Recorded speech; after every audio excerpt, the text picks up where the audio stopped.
এখন 4টা বাজে, প্রচণ্ড খিদা লাগছে, যে কারণে বসে পড়ছি। মোটামুটি আছে 6/10। মানে আর অন্য নেমের মতো ওইরকম কালাভুনাটা ওরকম পাইনি, তো অন্যগুলো এখন ট্রাই করবো আস্তে আস্তে। তবে ক্ষুধার্ত অবস্থায় সবই টেস্ট লাগে, এটা কেন যেন টেস্টি লাগলো না কালাভুনাটা। বন্ধুরা, আজকে তোমাদের তুলে ধরবো আমি ঈশ্বরদী শহরের বাইরে একটা হাইওয়ে রেস্টুরেন্টের দুপুরের খানাপিনা। হ্যাঁ বন্ধুরা, এইটা হচ্ছে ঈশ্বরদী শহরের বাইরে, অর্থাৎ আরমবাড়িয়া বাজার পার হয়ে হাতের বামে ফুড প্লেস রেস্টুরেন্ট নামে যে একটা হাইওয়ে রেস্টুরেন্ট হয়েছে, সেই রেস্টুরেন্টটা আসলে এর আগে কখনো আমি ট্রাই করি নাই। আজকে আমি সুযোগ পেয়েছি, তো সেই সুযোগে আজকে এর খানাপিনার রিভিউ দিব। সো লেটস গো বন্ধুরা, আজকে আমি তোমাদেরকে এই ফুড প্লেসের সম্পূর্ণ জায়গাটি ঘুরিয়ে ঘুরিয়ে দেখাবো। অপরূপ সুন্দর হাইওয়ে রোডের পাশেই এই রেস্টুরেন্টটিও যেন অপরূপ সৌন্দর্যের অধিকারী। অনেকখানি জায়গা নিয়ে রেস্টুরেন্টটি তৈরি হয়েছে বন্ধুরা। আরমবাড়িয়া বাজার পার হয়ে এসে হাইওয়ে রোডের পাশেই, এই হাইওয়ে রোডের পাশেই এই ফুড প্লেস রেস্টুরেন্টটি করা হয়েছে ম্যাক্সিমাম আমাদের মতো যারা মানে রানিং থাকে, অন দ্য ওয়েতে থাকে, তাদের জন্য। তো এই রেস্টুরেন্টে কি কি খাবার পাওয়া যায় আজকে আপনাদের সঙ্গে শেয়ার করব। লাল শাক আছে, ভর্তা আছে, আচ্ছা কালাভুনা আছে। আচ্ছা, দেখাও না একটু আমার। এই যে রুই মাছ আছে, সোনালি হাঁস, লাল শাক। বন্ধুরা, এখানে দেখতে পাচ্ছেন রুই মাছ, এটা কি সোনালি সোনালি, এটা হাঁস। হাঁস। আর কালাভুনা কই? হাঁস এই যে কালাভুনা, এই যে কালাভুনা। কখন রান্না হয়েছে? এটা আজকেরই রান্না, তাই? এই অল্প দেখেন করে তুলে বন্ধুরা, দিছে তো এই জন্য। দেখেন না বন্ধুরা, একদম সলিড কালাভুনা। তো কালো কালো লাগছে কি? হ্যাঁ, ভালোই লাগছে। আচ্ছা, আর এটার দাম কত, প্রাইস কত?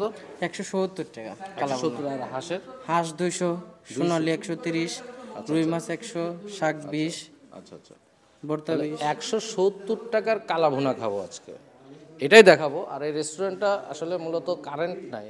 এই রেস্টুরেন্টটা এত বড় যে এই রেস্টুরেন্টে একসাথে 100 থেকে 120 জন খাওয়া দাওয়া করতে পারবে। তবে এই রেস্টুরেন্টের আরেকটি গুণ আছে, সেটা হলো এখানে শীতাতপ নিয়ন্ত্রিত এবং শীতাতপ নিয়ন্ত্রিত বিহিটা কক্ষ আছে। রুই মাছটা দেখতে পাচ্ছেন, লাল শাক, সাদা ভাত, এটা হাঁসের মাংস, এটা সোনালি মুরগি, এটা কালাভুনা সাদা ভাতের সাথে আমরা ট্রাই করব।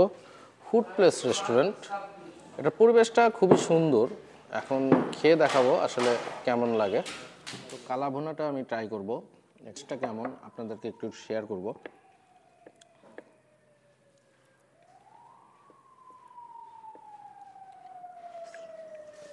বিসমিল্লাহ। দেখেন চেহারাটা, দেখেন কালাভুনা ভালো হয়েছে। দেখেন বন্ধুরা, হাঁসের চেহারাটা দেখেন,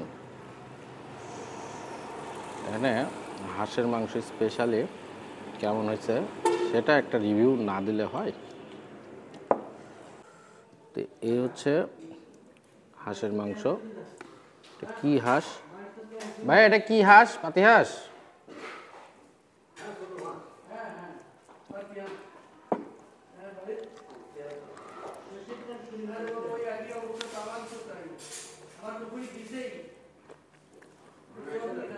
হাঁসের মাংস তো হাঁসের মাংস, হাঁসের মাংস অলওয়েজ টেস্ট লাগে আমার কাছে, এটা ঠিক আছে। ফুড প্লেস রেস্টুরেন্টের রিভিউ বিষয়ে কিছু বলবো। খাওয়া তো খাইলাম ভাই, খাওয়ার কিন্তু মিস করি নাই ভাই। বাংলাদেশের ম্যাক্সিমাম পর্যটন এলাকায় আপনার রাইস মানে যতক্ষণ পর্যন্ত আপনি নিতে পারবেন নেন, ডায়াল ফ্রি। আপনার শুধু জাস্ট আপনার যে আইটেমটা দিয়ে খাবেন সেটা সিলেক্ট করে দিতে হবে। আমাদের এদিকে এরকম না, মানে প্লেট অনুযায়ী দাম। তো এই রেস্টুরেন্টের কিছু কাহিনী বলি, যে আমি যে কালাভুনাটা খাইছি ভাই, বিশ্বাস করবেন না, এই তো বাজে কালাভুনা আমি কখনোই খাইনি। নেক্সট, এই রেস্টুরেন্টের আরও কিছু আইটেম আছে, যেমন হাঁস, তারপরে আপনার মাছ, তারপরে আপনার হচ্ছে মুরগি। হাঁসের মাংসও খেলাম, ওনারা বললো যে এটা হচ্ছে পাতি হাঁস, কিন্তু আসলে আমার বিশ্বাস হয়নি এটা পাতি হাঁস। এটা ওই যে সাদা যে ব্রয়লারের হাঁসগুলা তো এখন হয় না, ওইগুলা। তো এখন আপনারা যারা আশপাশে আছেন, খাবেন দেখে শুনে বুঝে খাবেন। আমি ব্যাড রিভিউ দিতে চাই না, আমি কখনো ব্যাড রিভিউ দেই না। তা আপনাদের ভালো লাগলে এই এই লেভেলের রেস্টুরেন্টগুলার খাবারগুলা মান আসলে একটু ভালো হওয়া উচিত। সো হোটেল কর্তৃপক্ষের দৃষ্টি আকর্ষণ করে বলতে চাই, ভাইয়ারা অবশ্যই খাবারের মানের দিকে আপনারা একটু নজর দিবেন, কারণ ভাই আমাদের কষ্টের টাকা দিয়ে আমরা খেতে যাই। বন্ধুরা, এই সকল ভিডিও বেশি বেশি শেয়ার করে দিবেন, যাতে কর্তৃপক্ষের নজরে এই ভিডিওগুলো যায় এবং তারা যথাযথ পদক্ষেপ নিতে পারে। সো বন্ধুরা, আজকে এই পর্যন্তই। ভিডিওটি ভালো লাগলে অবশ্যই শেয়ার করে দেবে। পরবর্তী ভিডিওতে কথা হচ্ছে, দেখা হচ্ছে। আসসালামু আলাইকুম।